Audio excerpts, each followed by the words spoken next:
Hello students.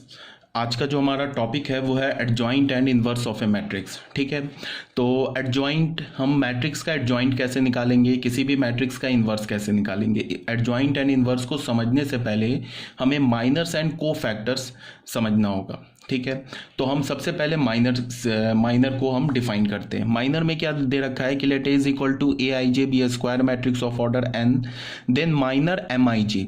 Minor को किससे represent करेंगे? कैपिटल एम आई जे से। ये माइनर क्या होगा, किसका निकलेगा? ये एलिमेंट का निकलेगा। जैसे हमने यहाँ पे बोला कैपिटल एम आई जे, ये माइनर है ith रो jth कॉलम के एलिमेंट का। तो ith रो jth कॉलम के एलिमेंट को हम किससे रिप्रेजेंट करेंगे? Small a I j in A is the determinant of a square submatrix of order n-1 obtained by leaving ith row and jth column of A. इसका क्या मतलब है कि अगर मान लो कि हमें ith रो jth कॉलम के एलिमेंट का माइनर निकालना है, तो हम क्या करेंगे? ith रो को छोड़ देंगे या डिलीट कर देंगे और jth कॉलम को डिलीट कर देंगे। तो ith रो और jth कॉलम को जब तुम डिलीट करोगे तो तुम्हें क्या होगा कि जो मैट्रिक्स बचेगा, मतलब मैट्रिक्स बचने का मतलब कि जो मैट्रिक्स के एलिमेंट्स बचेंगे, उस एलिमेंट्स के क्रॉसपॉन्डिंग अगर तुम एक मैट्रिक्स बनाओगे तो उस मैट्रिक्स का ऑर्डर क्या होगा? n-1। ठीक है, अब उस मैट्रिक्स का जो डिटर्मिनेंट वैल्यू है, जो मैट्रिक्स बचेगा हमारे पास n-1 ऑर्डर का, उस मैट्रिक्स का जो डिटर्मिनेंट वैल्यू है, उस डिटर्मिनेंट वैल्यू को हम ए आई जे का माइनर बोलेंगे। उसको हम रिप्रेजेंट कैसे करेंगे? कैपिटल एम आई जे। फिर से एक बार सुनो, मान लो हमारे पास एक 3x3 ऑर्डर का एक स्क्वायर मैट्रिक्स दे रखा है। मुझे सेकेंड रो थर्ड कॉलम पे जो एलिमेंट है उसका माइनर चाहिए। तो मैं क्या करूंगा? सेकेंड रो थर्ड कॉलम के एलिमेंट का मुझे माइनर चाहिए, तो मैं क्या करूंगा? सेकेंड रो को डिलीट कर दूंगा, थर्ड कॉलम को डिलीट कर दूंगा। तो जो एलिमेंट बचेगा, तो उस एलिमेंट के क्रॉसपॉन्डिंग जब हम मैट्रिक्स फॉर्म करेंगे तो उसका ऑर्डर क्या होगा? 2x2।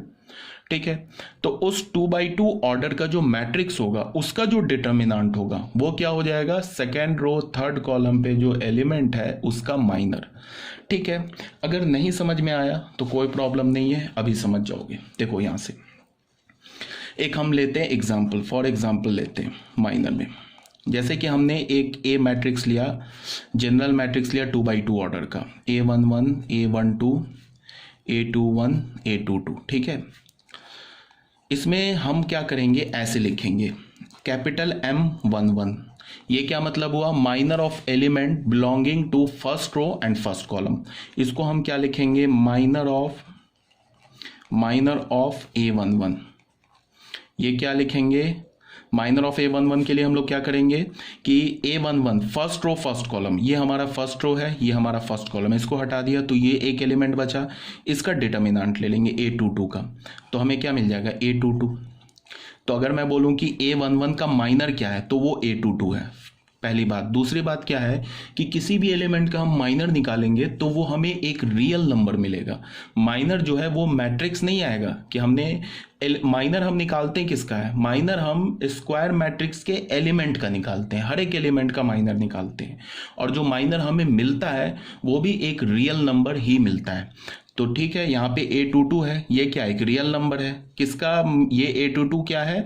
A11 का माइनर है, और ये खुद में क्या है? एक रियल नंबर है। ठीक है, अगर मैंने बोला माइनर ऑफ 12, इसका मतलब क्या हुआ? Minor of element belonging to first row and second column, इसको हम क्या बोलेंगे? Minor of A12। ठीक है, तो हमें क्या माइनर कैसे निकालेंगे 1-2 का? इसका माइनर कैसे निकालेंगे? फर्स्ट रो को हटा देंगे, सेकंड कॉलम को हटा देंगे, तो ये जो एक एलिमेंट बचा इसका डिटर्मिनेंट ले लेंगे A21। तो ये क्या हो जाएगा? A21। तो हमें A12 का माइनर क्या मिला? A21। उसके बाद हमने निकाला माइनर ऑफ 21, इसको हम क्या बोलेंगे? Minor of A21। A21 का माइनर कैसे निकालेंगे? सेकेंड रो हटा देंगे, फर्स्ट कॉलम हटा देंगे, तो ये जो एलिमेंट बचा इसका डिटर्मिनेंट ले लेंगे A12। तो ये क्या हो जाएगा? A12। ठीक है, उसके बाद हमने क्या? M22, इसका क्या मतलब हुआ? Minor of A22, element belong to first second row and second column. तो सेकेंड रो हटा दिया, सेकेंड कॉलम हटा दिया, तो ये एलिमेंट क्या बचा? A11, उसका डिटर्मिनेंट वैल्यू ले लिया, तो ये हो गया A11। क्लियर है बच्चों? यहाँ पे ये था हमारा फर्स्ट एग्जाम्पल। अब आते हैं हम लोग सेकेंड एग्जाम्पल में। सेकेंड एग्जाम्पल में मान लो कि हमने एक बी मैट्रिक्स ले ली, ये भी 2x2 ऑर्डर कर लिया, -1 4 0 -3। ये एक मैट्रिक्स ले लिया हमने 2x2 ऑर्डर का। अब इसका माइनर निकालते हैं। अगर मैंने लिखा M11 का क्या मतलब है? Minor of A11, element belong to first row and first column. तो क्या होगा, इसको हम क्या लिखेंगे? माइनर ऑफ A11 पे क्या है? -1 का माइनर निकालना है। ठीक है, तो -1 सबसे पहले देखेंगे कि ये -1 किस रो में है और किस कॉलम में है। तो ये जो -1 है ये फर्स्ट रो में है, फर्स्ट कॉलम में है। तो फर्स्ट रो को हमने हटा दिया, फर्स्ट कॉलम को हटा दिया, तो हमें क्या बचा? -3। तो इस -3 का जो डिटर्मिनेंट होगा वो क्या होगा? -1 का माइनर होगा। तो -3 का डिटर्मिनेंट क्या होगा? -3। देखो ये बच्चे, ये -3 का मॉड नहीं लिखा हुआ है, ये -3 का डिटर्मिनेंट लिखा हुआ है। ठीक है, अगर किसी भी कोई भी हमारे पास डिटर्मिनेंट है 1/1 ऑर्डर का, तो उसका डिटर्मिनेंट कैसे लिखते हैं? वो सेम एलिमेंट, मान लो कि अगर मैं बोलूँ कि -5 का डिटर्मिनेंट लिखने के लिए, तो -5 का डिटर्मिनेंट क्या हो जाएगा? सेम। अगर मैं तुम्हें बोलूँ A11 एलिमेंट है, इसका डिटर्मिनेंट वैल्यू क्या होगा? तो ये A11 हो जाएगा।